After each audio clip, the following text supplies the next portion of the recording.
Olá, pessoal. Bem-vindos. Já pararam para pensar que aquele ronco, sabe? Ou aquela sensação de acordar sempre cansado pode ser, na verdade, um sinal de alerta do coração? Pois é.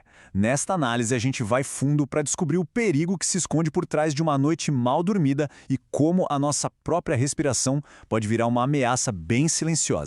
Sabe, muita gente acha que roncar é super normal, né? Ah, é sinal de que a pessoa está dormindo pesado. Mas e se não for? E se na verdade for um pedido de socorro do corpo? É exatamente essa pergunta que vai guiar a nossa conversa hoje. Vamos investigar se o que acontece enquanto a gente dorme pode, quietinho ali, estar prejudicando o nosso coração. Então, para entender essa conexão que é bem perigosa, a gente precisa olhar para dois personagens principais dessa história. De um lado, os chamados distúrbios respiratórios do sono. E do outro, as arritmias cardíacas. Vamos ver como é que esses dois se encontram e acabam criando, literalmente, uma tempestade perfeita dentro do peito. Bom, vamos começar pelo básico, né? O que são esses distúrbios respiratórios do sono? A gente usa a sigla DRS para ficar mais fácil. Basicamente, é um nome geral para vários problemas de respiração que acontecem durante o sono. Os dois mais famosos, digamos assim, são a apneia obstrutiva do sono, ou AOS, e a apneia central do sono, ACS. E olha, a diferença entre as duas é fundamental. Pensa assim, na apneia obstrutiva é um problema mecânico. A via aérea fecha, bloqueia mesmo. Já na apneia central, o buraco é mais embaixo. O problema está no cérebro, que esquece de mandar o sinal para os músculos da respiração. Ou seja, são causas bem diferentes, mas o resultado pode ser igualmente perigoso. E é aqui que os números começam a assustar de verdade. Se liga só. Os estudos mostram que um distúrbio respiratório do sono grave pode multiplicar por 4 o risco de desenvolver fibrilação atrial. E a gente está falando de um dos tipos mais comuns e perigosos de arritmia. 4 vezes mais chance. É muita coisa. E não para por aí. O risco geral para qualquer tipo de arritmia que acontece à noite também dispara. Quem tem um distúrbio desses, de moderado a grave, tem mais do que o dobro de chance de ter uma arritmia enquanto dorme. O dobro. O perigo vai além. Tem também as bradiarrítmias. Sabe o que é isso? É quando o coração bate devagar demais, num ritmo perigoso. Pois é, o risco disso acontecer também aumenta em 2,5 vezes. É o corpo, sabe, reagindo de um jeito extremo a esse estresse que não para, noite após noite. Tá, mas como é que isso acontece na prática? Quer dizer, como é que uma simples pausa na respiração consegue bagunçar o ritmo do coração desse jeito? Agora a gente vai mergulhar nos mecanismos, no porquê por trás dessa conexão tão perigosa.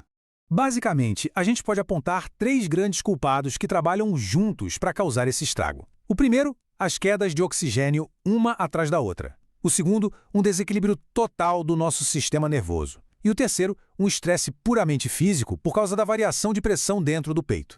Para entender o primeiro culpado, imagine o seguinte: os níveis de oxigênio no corpo ficam numa verdadeira montanha-russa a noite inteirinha. Não é uma queda só não, são centenas de subidas e descidas bruscas. E cada vez que o oxigênio despenca lá embaixo, o corpo todo leva um choque. É isso que os especialistas chamam de hipóxia intermitente.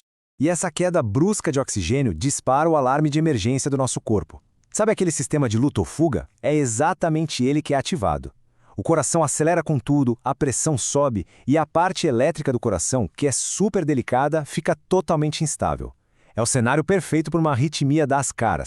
O pior é que esse ciclo doido se repete sem parar, a noite toda. Vamos lá. A pessoa para de respirar, o oxigênio cai, o corpo entra em modo de alerta, libera hormônios de estresse, coração e pressão disparam. E o sistema elétrico do coração fica todo bagunçado. É a receita para o desastre se a gente pensar no longo prazo. Agora, o terceiro culpado é mais mecânico, digamos assim. É o estresse físico mesmo. Pensa no esforço que o corpo faz para tentar respirar contra uma garganta fechada. É como tentar tomar um milkshake super grosso com um canudinho entupido. Essa força toda cria uma pressão negativa gigante dentro do peito que acaba esticando e forçando as paredes do coração. E isso, claro, gera mais instabilidade elétrica. Olha, tudo isso que a gente está falando não é achismo, não é teoria. A ciência já tem provas muito fortes que confirmam essa ligação. Então, vamos dar uma olhada nos dados preto no branco. A base científica para isso é muito sólida. Existem estudos gigantescos, como o famoso Sleep Heart Health Study, que acompanharam milhares de pessoas durante anos. E a conclusão foi clara, sem nenhuma sombra de dúvida. A associação entre os distúrbios do sono e as arritmias é fortíssima.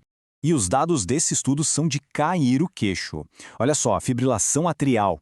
O risco pula de menos de 1% nos casos mais leves para quase 5% nos casos graves. E com a taquicardia ventricular, que é uma condição ainda mais séria, o salto é de 1,2% para mais de 5%. Não precisa nem de muita explicação, né? Os números falam sozinhos.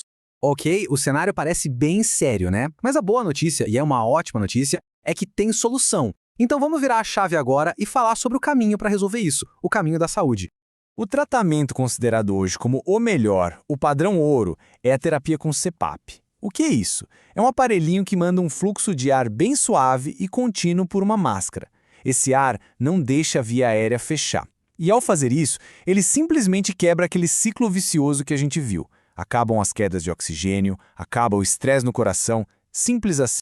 E os resultados? São espetaculares. O tratamento com CPAP consegue reduzir em 42% a chance da fibrilação atrial voltar a acontecer. 42%. Para quem já passou por um susto desses, é uma redução de risco gigantesca. E para as arritmias ventriculares, o número é ainda mais impressionante. A redução é de 58%.